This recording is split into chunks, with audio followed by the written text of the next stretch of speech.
Bonjour Claire. Bonjour Audrey. Est-ce que moi je t'ai connue en faisant du yoga Kundalini et du yoga Tantra Danse. Est-ce que tu as envie de présenter ton activité? Parce que moi j'ai beaucoup apprécié cette pratique et qui tu es, ta joie de vivre, ton dynamisme, etc. et ton enseignement. Donc j'avais envie de présenter ce que tu faisais. Voilà. Ben, avec plaisir. Alors, le yoga Kundalini, c'est en fait un yoga dont on dit que c'est un yoga de l'énergie. On va aller stimuler l'énergie de vie, la réveiller pour qu'elle puisse faire tout le travail de se remettre à circuler dans les différents centres d'énergie, les différents organes, enfin les différents états de l'être, du très physique au très spirituel, pour faire le travail de libération et de nettoyage qu'il y a besoin de faire pour nous remettre debout. Parce qu'en fait, c'est un yoga aussi d'éveil, mais qui est très incarné dans le corps. Voilà. Donc ça, c'est pour vraiment le yoga Kundalini. Et du coup, ça peut être... Enfin, moi, ce que j'aime bien dans ce yoga, c'est qu'il peut être pratiqué comme un sportif de haut niveau, en y mettant toute la force, la puissance, l'énergie qu'on a envie d'y mettre. Mais c'est aussi cette invitation à se connecter à son maître intérieur, à sa sagesse intérieure, à qu'est-ce qui est bon et juste pour moi maintenant, dans l'instant. Et une fois que la structure est posée, en fait, de pouvoir sentir euh, ouais, comment j'ai envie de le faire. Et ça peut aussi être dans une grande douceur et presque une caresse intérieure, en fait. Donc, une fois que l'énergie, elle est posée, on la sent qui circule, tout le travail, c'est de laisser descendre cette conscience, en fait. Et, et c'est très doux, en fait.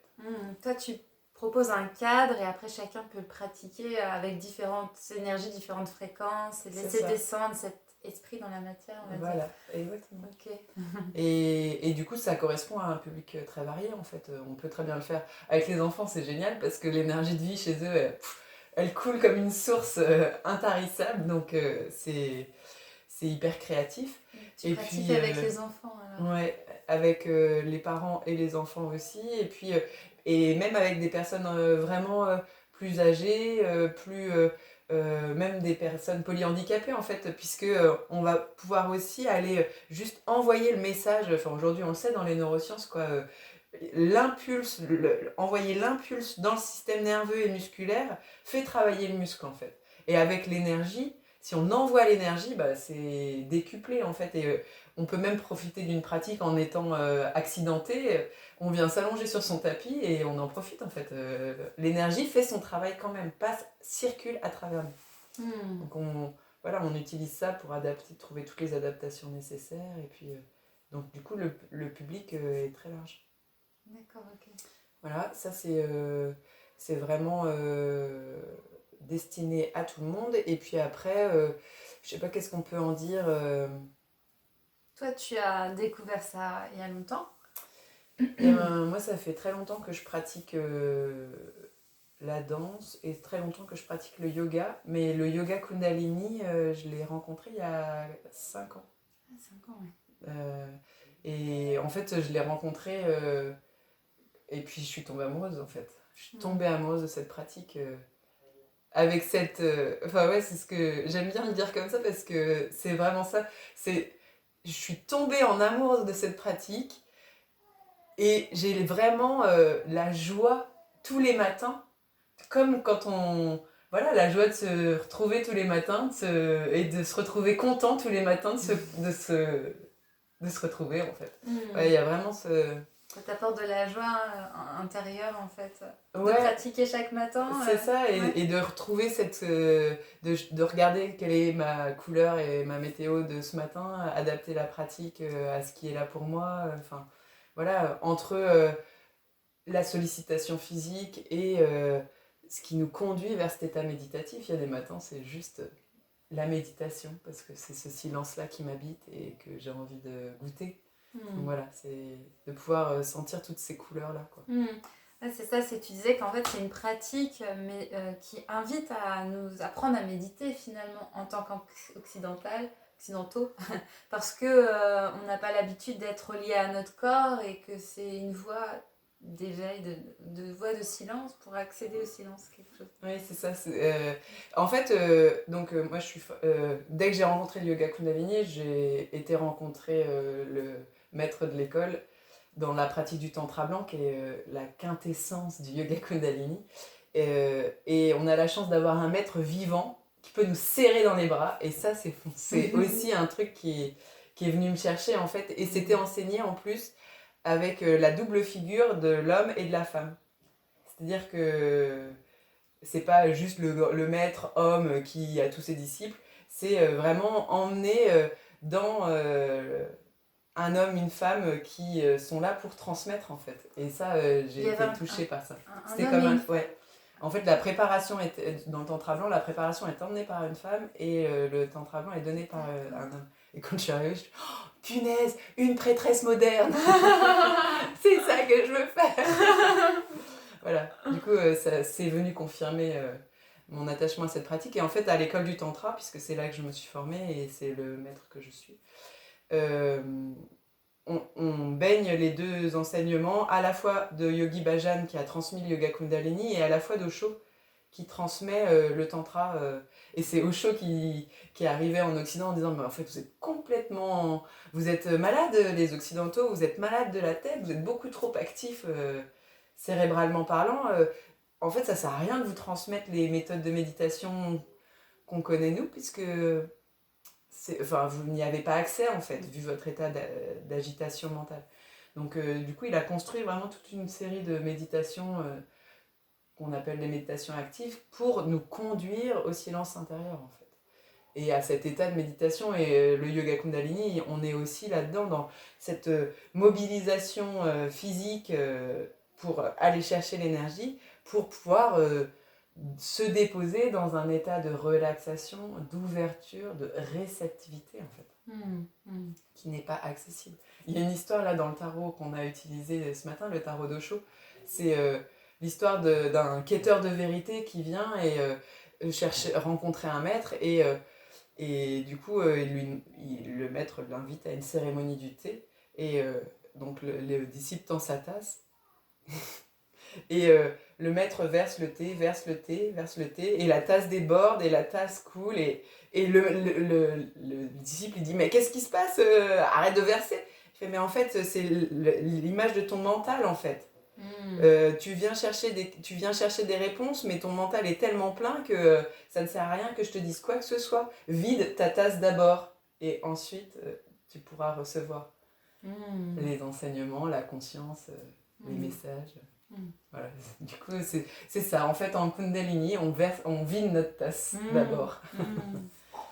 Et du coup, le Tantra Yoga Danse, puisque tu l'as mentionné au début, c'est l'extension, l'expansion de la structure du Yoga Kundalini en intégrant toute l'énergie d'Osho. Et donc, Osho, lui, il est vraiment dans cette... joie, cette sensorialité de l'existence, de cet éveil et de cette illumination physique. Ouais, qu'on peut vivre seulement dans notre corps en fait, puisqu'on est humain incarné sur cette terre.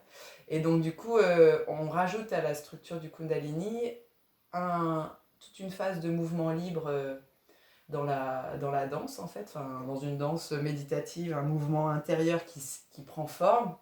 Et on conduit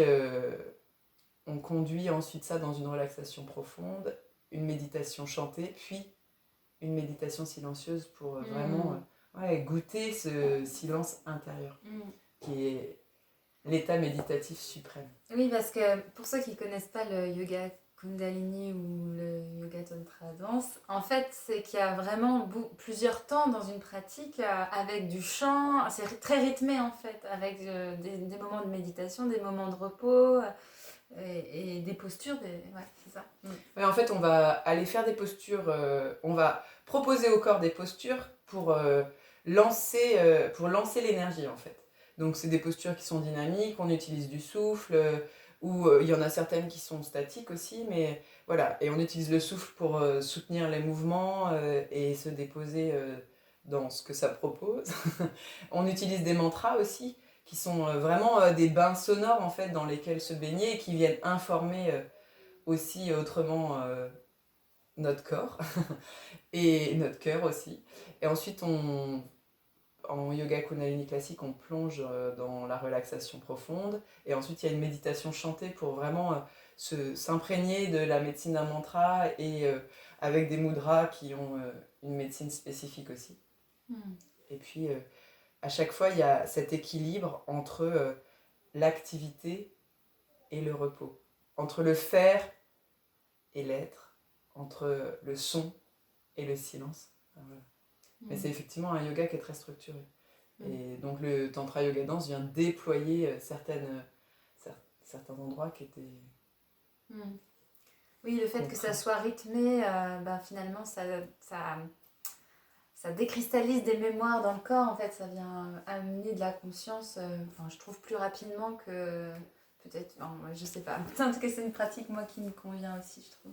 Oui, puis en fait, on est sur un yoga qui est canalisé, hein, enfin, qui est sur les différents plans, en fait. Moi, c'est ça qui est aussi venu me toucher quand je suis tombée amoureuse, c'était ça aussi, c'était de se dire, j'avais pratiqué plein de yoga où on était vraiment très sur le plan physique, ou des thérapies aussi où on est sur le plan émotionnel. Et en fait, là, on est sur un yoga qui est ritualisé, on a un mantra d'ouverture, un mantra de fermeture pour permettre justement à cette énergie créatrice de se positionner au mieux pour chacun, en chacun, et en faisant confiance que une fois qu'elle est éveillée, que l'espace il est sécurisé, et en fait elle va se déployer au mieux.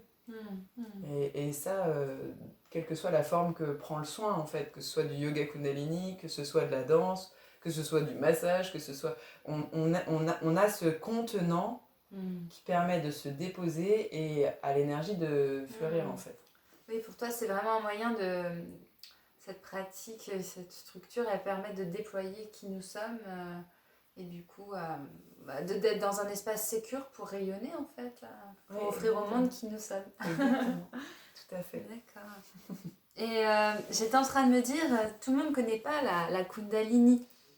Est-ce que tu as envie d'expliquer ce que c'est ou je sais pas le concept? Ouais, carrément.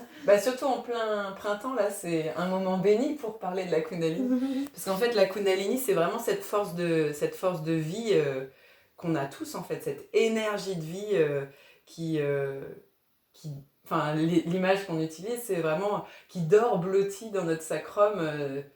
Souvent, on la symbolise comme un serpent. Et du coup, elle vient, quand elle se déploie, elle vient s'enrouler autour de la colonne vertébrale et venir éveiller notre troisième œil et nous ouvrir à la conscience suprême. Enfin, ça, c'est voilà, la fleur de la fleur de la Kundalini.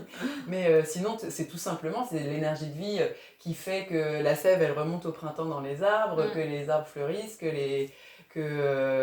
les oiseaux chantent, qui font leur nid, enfin voilà. Oui, c'est l'énergie de vie qui circule partout, en fait, en c'est tout ça. être, en toute chose. C'est ça, exactement. Et du coup, est-ce que, justement, est-ce que ça permet à certains, je pense à des hommes, des fois qui ne savent pas gérer l'énergie de vie, mais il y a des femmes aussi, mais qui peuvent ça peut permettre d'y apporter de l'amour, je sais pas, j'ai ces échanges avec des hommes un peu des fois où ils se disent, ils ont été pendant 40 ans à pas savoir gérer cette énergie vitale en eux et peut-être ça peut être un moyen pour eux de...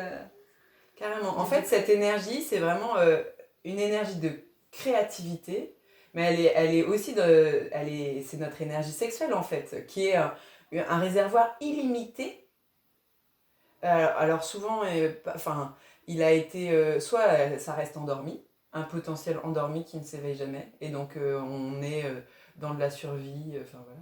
Soit effectivement, on arrive, parfois elle est complètement incontrôlée, c'est-à-dire que elle est comme un flot furieux. Et du coup, on peut être dans de l'agression, dans de l'agressivité, enfin voilà, tout ce qu'on connaît de dérive de l'énergie sexuelle dans notre société, et de perversion, etc. Mais mais voilà, c'est une force de liberté, de créativité et de conscience aussi qu'on qu'on laisse émerger pour traverser. Une fois que la sécurité au niveau du premier chakra elle est bien posée, et ben cette force elle peut s'éveiller en fait.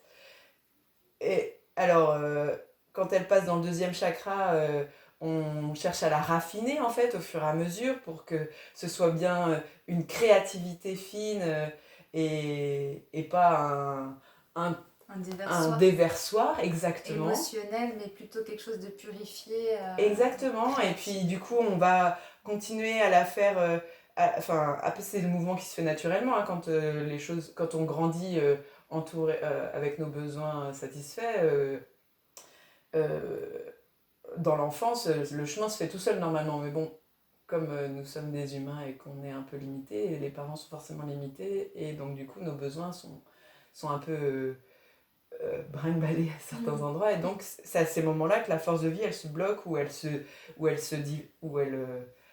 elle se dérive. Enfin, voilà. Et donc, après, on arrive sur le troisième chakra où, quand l'énergie, elle circule et qu'elle est saine, là, ben, voilà, on est posé dans qui on est, dans qui je suis, dans qu'est-ce que j'offre au monde.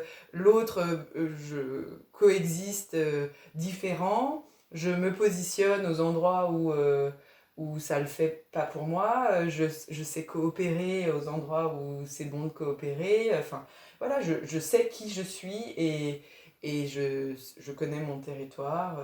Et Je me respecte. voilà, je me respecte. Je suis souveraine en fait à l'endroit où je suis. Mm. Et puis, le, le maître que je suis là, Anand Charabi, il nous dit souvent, on pense que l'éveil, on a besoin de faire des kilomètres et tout ça. En fait, c'est juste 20 centimètres. C'est le passage du troisième chakra de qui je suis humain sur Terre au cœur et son expansion. Et c'est pas le passage le plus facile, mais c'est pour ça qu'on pratique en fait. C'est vraiment, on pratique pour raffiner, pour que ça puisse monter jusqu'au cœur. Et en fait, dans tous les courants de néo-tantra, souvent on s'arrête, enfin, il y a quelque chose qui, quand le cœur fleurit, c'est bien. Mais en fait, on peut vraiment continuer à pratiquer pour l'emmener jusqu'à exprimer tout ce que j'ai besoin d'exprimer par ma gorge, mon son. Enfin, voilà, et c'est aussi une autre forme de créativité qui passe par les vibrations du son. Et puis, au niveau de l'intuition, quand ça s'affine encore plus, voilà. Et puis on arrive à reconnecter le deuxième chakra du sexe avec le troisième œil. Et puis ensuite, voilà, on retouche cette connexion divine à chaque instant dans mon corps. Je suis aimée de chaque parcelle de mon corps, de mon être, sur tous les plans. Voilà. Oui, et du coup, en fait, c'est quelque chose c'est une énergie qui circule, en fait, qui se nourrit après par elle-même, en fait. Enfin, parce que j'avais vu des vidéos avec Lilou Massé, elle parlait avec, je sais plus, l'homme qui a créé Mantakshia Thrive. Ah non. Et il parlait du taurus, en fait. Et voilà, c'est Ouais. ça qui me vient. Oui, en fait, moi le taurus, j'en avais entendu parler, dans cette force magnétique du cœur, ce champ électrique que nous créons, y compris quand tous nos cœurs sont reliés, et ce contenant que ça peut faire dans la force des cercles de femmes ou mixtes, dans la forme de cercle. Mais c'est effectivement ce mouvement-là qui s'autogénère, en fait, en Tao, donc c'est encore une autre approche, mais on dit que, voilà, on vit sur l'énergie de nos reins, qui est un réservoir de vie, d'énergie vitale défini. Donc quand on n'a plus d'énergie dans les reins, d'abord on a les cheveux blancs, ensuite ils tombent, et ensuite on meurt. Voilà, c'est résumé, hein, mais... Et qu'en fait, la plupart du temps, on va tirer sur nos énergies vitales, l'énergie vitale qui est dans nos reins, alors qu'on a un réservoir absolument infini d'énergie de vie dans notre sexe. Okay. Cette énergie sexuelle, en fait, et qui a été coupée pour X et X raisons, souvent, qui est bloquée à des endroits. Et du coup, de réveiller, de libérer cette énergie de vie sexuelle et de la canaliser, enfin, voilà, pour la mettre au service de notre cœur, au service de notre vie, au service de la plus haute partie de moi, en fait. Et ben, ça permet de vivre plus longtemps et de vivre mieux et de... Enfin, peut-être même de rajeunir. Mais il y a plein de pratiques en yoga Kundalini qui visent à rajeunir en fait. Parce que moi j'ai vu beaucoup de gens qui faisaient du développement personnel, des gens qui avaient 60 ans quand paraissaient 30. J'hallucinais moi. Mais Exactement. Ouais. C'est pas un but en soi, mais en tous les cas. Et j'ai rencontré des gens qui faisaient du yoga pour bien vieillir. Et là, dernièrement, j'ai rencontré une dame qui faisait du yoga pour bien mourir. C'est-à-dire, comme on est sur une force d'éveil, de raffinement et tout ça, en fait, on vient libérer toutes les croyances limitantes, Enfin, voilà, parce qu'on sait que chaque étape de notre vie est comme un rite de passage, en fait, et que tout ce qu'on a mis sous le tapis ressurgit. Donc, c'est la même chose quand je donne naissance et que j'accouche. Bah, en fait, je reprends tout ce que j'ai mis sous le tapis et que je n'ai pas mis en conscience. Ça veut dire ça, mettre sous le tapis, en fait. Tout ce que j'ai pas pu vivre en conscience de ma vie sexuelle me ressurgit, à la ménopause pareil, et à la mort, c'est le dernier tapis, quoi. Il n'y a plus rien à mettre sous le tapis. Et du coup, effectivement, cette pratique de yoga, elle vient fluidifier l'énergie jusqu'à se déposer dans la mort avec sérénité, en fait. Même si c'est pas un but en soi, il y a plein d'autres choses à vivre avant la mort, mais du coup j'avais été hyper touchée par ce témoignage-là.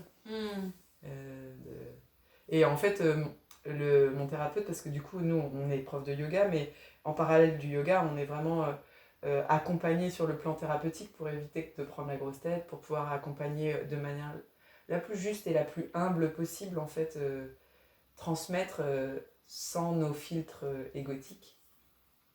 Et mon thérapeute, il disait, en fait, notre objectif, c'est de pratiquer, pratiquer, pratiquer, pour que la libération ne puisse se faire que dans un soupir. Et je trouve ça... C'est magnifique. Ouais. C'est juste, voilà, la délicatesse. Pratiquer sans même comprendre pourquoi est-ce qu'on pratique. Se fondre et disparaître dans la pratique, de manière à ce que ce qui doit advenir advienne. C'est ça. Lâcher le contrôle, la maîtrise. Enfin, la maîtrise, non, je sais pas. En tout cas, lâcher le contrôle sur le mouvement de la vie, quoi, finalement. Laisser circuler le flux, se laisser être. Exactement.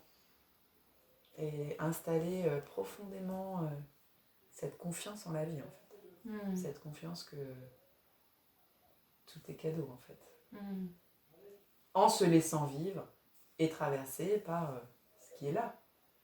Donc si mon expérience du jour, c'est de la colère, ben c'est de la colère, Satnam. Enfin, Satnam. Quelle est ma vérité de l'instant, quoi. Et je le nomme, et je le suis intégralement.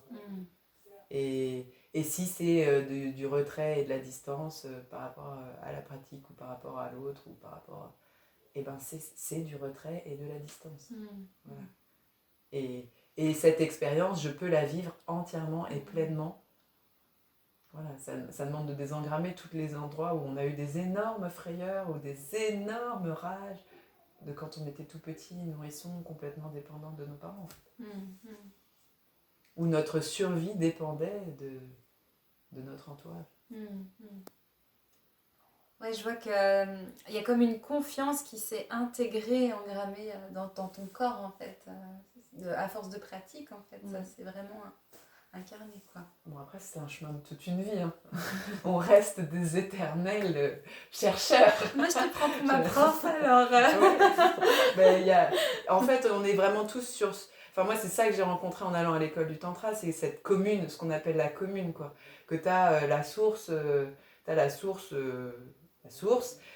Je me suis choisi un maître pour un moment, pour venir me reconstruire dans une famille saine, avec, saine, ou au moins en conscience, en fait, parce qu'on est tous traversés par des distorsions à chaque instant, mais quand la conscience, elle est posée, ben voilà, le mouvement, il peut se refaire sans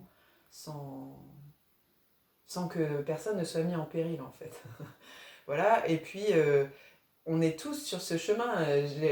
Sur ce chemin, j'ai des profs, j'ai des thérapeutes, et je suis moi-même prof et bientôt thérapeute. Et voilà, on avance tous sur le même chemin à des endroits différents, mais Enfin voilà, mon maître, il a aussi ses travers. Ouais. Enfin voilà, et puis on est quand même dans une époque de plus en plus grande transparence, je trouve. Oui, ça c'est sûr. Et du coup, on voit bien que les maîtres, souvent, ils sont... Enfin, il y a des épisodes de leur vie sombres, des distorsions, parce que c'est des humains, et puis en plus, tu vois, en yoga Kundalini ou dans la lignée d'Osho, il y a quand même des personnes très puissantes, enfin, qui ont des grosses énergies de vie, en fait, donc des grosses énergies sexuelles, donc voilà, à canaliser, ça reste un défi, je pense, pour beaucoup. Et donc, il y a des grosses distorsions. Ouais. Et donc, c'est cette invitation à continuer à se nourrir de l'enseignement, à regarder comment l'enseignement me nourrit en profondeur, trouve sens dans mon existence, au-delà de la figure du maître qui est humain, en fait. Oui. Voilà. Puis la transmission, c'est une vibration. On parlait de l'enseignement, de cette posture d'enseignant. En fait, on transmet une vibration. Avec, on transmet un état... Enfin, depuis notre état d'être, l'enseignement coule à travers nous. Avec de moins en moins de filtres. Mais voilà, chacun... Je m'engage à prendre ma part de résonance, à prendre en charge ma part de distorsion pour pouvoir... de plus en plus faire confiance à la vie qui est notre enseignant suprême, en fait.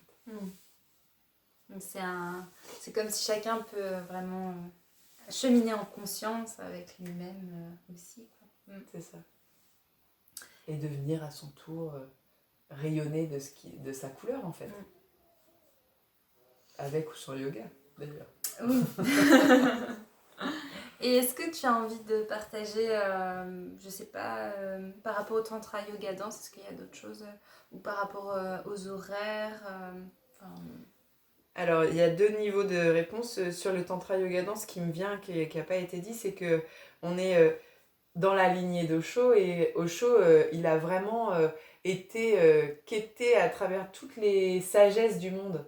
Et en fait, dans le tantra yoga danse, on plonge vraiment dans la médecine d'un mantra qui peut être aussi bien un halaou de l'islam que du Om Mani Padme Hum du Tibet, que le Alléluia, ou voilà, ou que des chants amérindiens d'ailleurs. Donc on va vraiment aller explorer les sagesses du monde comme elles ont pris forme à travers les temps. Et ça, moi, c'est une expérience que j'adore, en fait. Ouais, c'est très précieux dans la vie que ça transmet, dans le sens que ça prend de ce qu'on transmet, en fait. Et puis après, sur l'aspect beaucoup plus pragmatique des horaires. Donc oui, la ville, les horaires. C'est ça. Donc on est ici sur Nozay, Gens et Derval. Moi je suis située à Gens, là. Aujourd'hui on est à Gens, à la Grandville, en Loire-Atlantique. Mais du coup les cours c'est le mardi midi à Derval, à 12h30, ça dure 1 heure. Le mardi soir à Gens, ici, à 18h30 et à 20h. Et le jeudi à Nozay, à 12h30 et à 19h. Donc ça c'est pour cette année. Et puis après, le week-end, il y a des tantra yoga danse. Il y a des matinées de yoga sur Rennes, où on va mixer soit du yoga kundalini, des méditations du kundalini, des méditations actives d'Osho, des rituels. Parce qu'on a toute une dimension aussi de rituels dans l'école, ancrée dans l'énergie des saisons, pour le matérialiser. Avec les différents éléments, l'eau, la terre, le feu. Enfin voilà, plein de choses à explorer de manière différente. Et puis les éléments prennent forme au fur et à mesure. Donc il y a les cours de yoga kundalini toutes les semaines, les tantra yoga danse divers et variés, qu'ils soient pour les adultes, pour les parents, pour les enfants, pour tout ça. C'est plutôt le week-end. Et puis progressivement, il y a des choses qui vont se... Là, il y a des méditations, voilà, c'est ça. Il y a des méditations actives d'Osho là, qui se sont rajoutées la dernière fois dans une formule brunch kundalini. C'était génial, j'ai adoré. Je sais pas si on voit, on te voit quand même parce que Oui, j'ai l'impression que ça joue un peu. Il y a des des jeux de clair-obscur. Tac, tac. Il y a vraiment des jeux ouais, de clair-obscur. c'est C'est la vie, quoi. Ouais, L'ombre, la lumière dansent. Ouais. J'ai un ami qui disait que... Enfin, bref, je sais pas. Oui, donc j'ai perdu le fil. Donc ça, c'est pour les aspects pragmatiques, Voilà. les horaires, les lieux, et puis il y a aussi des espaces pour d'autres genres d'espaces dans lesquels justement on va aller explorer la Kundalini et l'aider à circuler d'une autre manière, avec des espaces où je propose des massages, soins énergétiques, où on est vraiment... On bosse avec la Kundalini en fait, qui est une puissante force d'auto-guérison. Donc voilà, on bosse avec celle que moi je transmets, mais aussi celle de la personne en fait. Il y a une vraie coopération, une vraie danse qui s'installe. Puis après, il y a des espaces de danse aussi. Voilà. Et puis après, il y a tout un volet thérapie qui aujourd'hui vit dans les stages plutôt de mes collègues, mais qui un jour prendront forme ici aussi. Ouais, tu disais que l'énergie de Kundalini, c'est une énergie d'auto-guérison. Et c'est bien ça que j'apprécie aussi, c'est que finalement, tout le monde peut s'auto-soigner en fait. Et donc, dans les massages, ça se crée comme ça, comment... ouais, en fait, s'active. C'est dans le cadrage que je propose, en fait, dans l'espace que j'ouvre et que je pose, il y a ce temps de connexion que j'appelle en fait en moi pour moi et en l'autre pour l'autre et dans la relation qui se pose.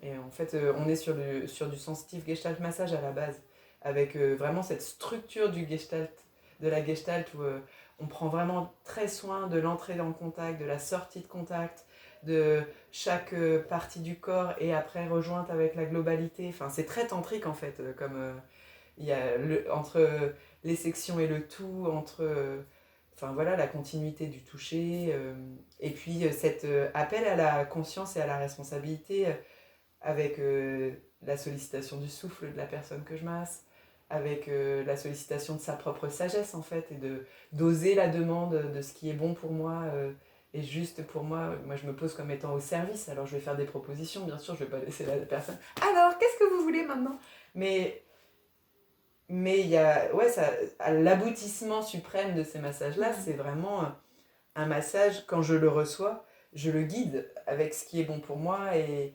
ce que l'autre, et la magie et le mystère de l'autre en fait. Voilà. C'est quand même un massage thérapeutique en fait aussi, Oui. c'est ça que tu veux dire, c'est pas je vous masse là où vous avez envie ou besoin, c'est vraiment une question-réponse pour qu'il y ait des guérisons en fait de la personne. Ouais. L'objectif il est toujours, de toute manière, il est toujours le même, hein, il est de permettre les libérations d'énergie qui ont besoin de se faire en se laissant surprendre par la forme qu'elles vont prendre. Donc parfois ce sera un cri,